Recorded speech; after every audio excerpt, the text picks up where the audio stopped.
ಬಿಚ್ಚುಗತ್ತಿ ಬಂದು February 28 2020 release ಆಗಿತ್ತು. So ಒಂಥರ ಕರೋನಾ ಕ್ರೂಷಿಯಲ್ ಟೈಮ್ ಅದು.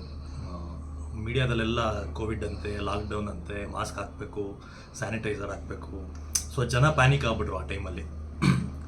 ಸೊ ಆ ಟೈಮಲ್ಲಿ ನಾವು ಎಷ್ಟೇ ಸಿನಿಮಾನ ಪ್ರಮೋಟ್ ಮಾಡಿದ್ರೂ ಜನ ಪ್ಯಾನಿಕಲ್ಲಿರೋದ್ರಿಂದ ಅದು ಆಡಿಯನ್ಸ್ನ ಪುಲ್ ಮಾಡೋಕ್ಕಾಗಲಿಲ್ಲ. ಬಟ್ ಒಂದು 2 ವೀಕ್ಸ್ ಆದಮೇಲೆ ಕಂಪ್ಲೀಟ್ ಲಾಕ್ಡೌನ್ ಆಯಿತು. ಜಿಮ್ ಕ್ಲೋಸ್ ಮಾಡಬೇಕು, ಥಿಯೇಟರ್ಗಳು ಕ್ಲೋಸ್ ಮಾಡಬೇಕು ಅಂತ ಪರಿಸ್ಥಿತಿ ಬಂತು. ಸೊ ಓಕೆ, ಏನು ಮಾಡೋಕ್ಕಾಗಲ್ಲ, ಹಾರ್ಡ್ ವರ್ಕ್ ಮಾಡಿದ್ವಿ.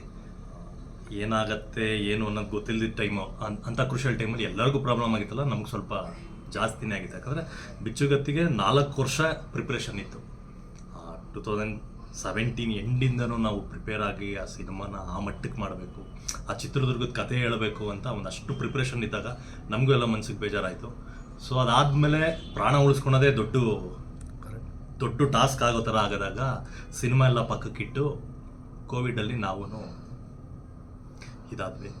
ಸೊ ಅದಾದಮೇಲೆ ಕೋವಿಡ್ ಎಂಡ್ ಅಷ್ಟೊತ್ತಿಗೆ ಅದು ಹಿಂದಿ ರೇಟ್ಸು ತುಂಬ ಒಳ್ಳೆ ಅಮೌಂಟಿಗೆ ಸೇಲ್ ಆಯಿತು.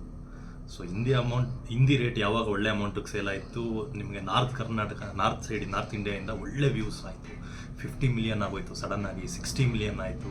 ಇದೇನು ಈ ಮಟ್ಟದಲ್ಲಿ ಸಿನಿಮಾ ನೋಡ್ತಿದ್ದಾರಲ್ಲ, ಓಕೆ, ಹಾರ್ಡ್ ವರ್ಕ್ ಎಲ್ಲೂ ವೇಸ್ಟ್ ಆಗಲಿಲ್ಲ. ಇವತ್ತು ಇಲ್ಲಿ ನಮ್ಮ ಆಡಿಯನ್ಸ್ ನೋಡಿಲ್ಲ ಅಂದರೂ ಬೇರೆಯವ್ರು ಯಾರು ನೋಡ್ತಿದ್ದಾರೆ ಅಂದ್ಬಿಟ್ಟು ತುಂಬ ಖುಷಿ ಆಯಿತು. ಸೊ ಆ ಟೈಮಲ್ಲಿ ನಾನು ಪ್ರಣಯಮ್ ಅಂತ ಒಂದು ಸಬ್ಜೆಕ್ಟ್ ಒಪ್ಕೊಂಡೆ. ಲಾಕ್ಡೌನ್ ಮುಗಿದ ತಕ್ಷಣವೇ ಇಮಿಡಿಯೇಟಾಗಿ P2 ಪ್ರೊಡಕ್ಷನ್ಸ್ ಆ ಪ್ರೊಡ್ಯೂಸರ್ಗೆ ದತ್ತಣ್ಣ ಅಂತ ಡೈರೆಕ್ಟರು.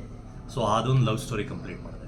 ಅದಾಗಿದ್ದ ತಕ್ಷಣವೇ ಹಿರಣ್ಯ ಅಂತ ಒಂದು out and out commercial action movie, ಅದೊಂದು ನೆಗೆಟಿವ್ ಶೇಡ್ ಇರುವಂಥ grey shade hero character. So ಅದನ್ನು ಒಪ್ಕೊಂಡೆ, ಅದನ್ನು ಕಂಪ್ಲೀಟ್ ಮಾಡಿದೆ.